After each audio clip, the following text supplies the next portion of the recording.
Saudara Barreskrim Polri menduga ada pencatutan identitas warga untuk membuat sertifikat hak milik dan sertifikat hak guna bangunan di area pagar laut Tangerang, Banten. Menurut polisi, Kepala Desa Kohot Tangerang, Banten pun sudah mengakui ada alat membuat dokumen palsu yang ditemukan di rumahnya. Direktur Tindak Pidana Umum Barreskrim Polri, Brigjen Juhandani Raharjopuro mengatakan polisi telah menggeledah kantor kelurahan dan rumah Kepala Desa Kohot. Sejumlah dokumen disita. Menurut Juhandani, Kepala Desa Kohot Arsin dan Sekretaris Desa mengakui dokumen yang disita adalah untuk mengajukan SHM dan HGB di area pagar laut. Juhandani juga menjelaskan ada pencatutan identitas warga seperti KTP untuk membuat sertifikat hak milik dan hak guna bangunan di area pagar laut. Meski ada pencatutan identitas warga, polisi belum menetapkan Kepala Desa Kohot Arsin sebagai tersangka.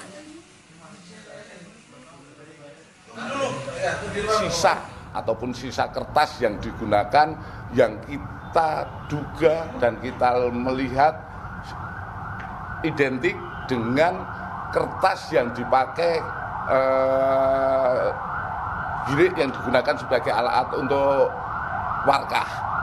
Dan ini sudah kita dapatkan dari keterangan Kepala Desa maupun Sekdes juga mengakui bahwa alat-alat itulah yang digunakan.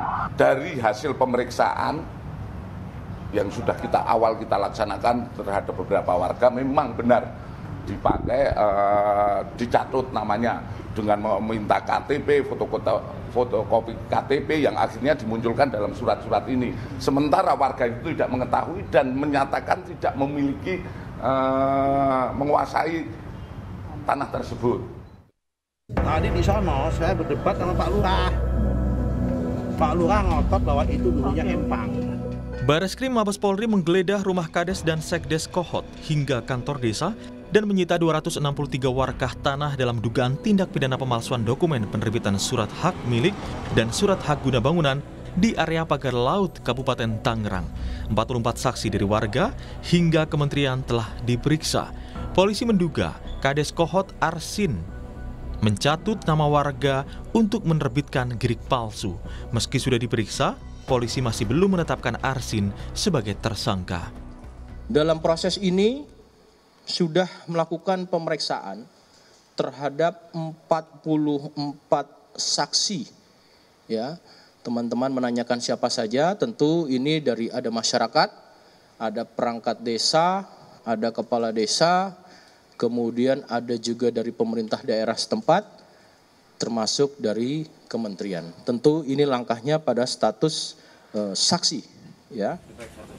Temuan kepolisian ini sejalan dengan keterangan korban yang namanya turut dicatut untuk penerbitan sertifikat di sekitar pagar laut.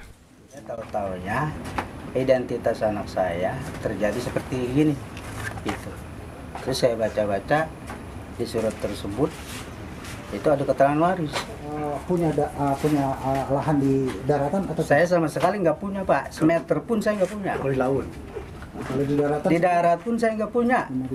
Apalagi itu di laut. Itu laut kan laut negara, Pak.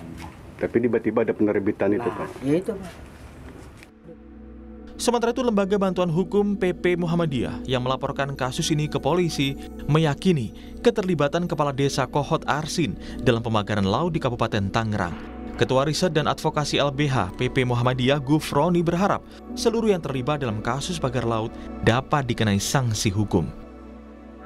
Kami sangat berharap untuk segera ada pengumuman siapa saja yang dijadikan tersangka dalam kasus pemagaran laut dan juga soal HGB dan SHM yang kemudian terbukti palsu.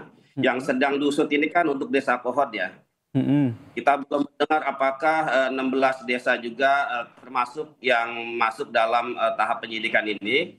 Karena sebagaimana yang sudah beredar bahwa 16 kepala desa juga diduga terlibat dalam pemalsuan dokumen, ya. Hingga saat ini, polisi masih memeriksa bukti dan saksi soal tersangka kasus pagar laut. Polisi terlebih dahulu melakukan gelar perkara yang akan dilakukan pekan depan.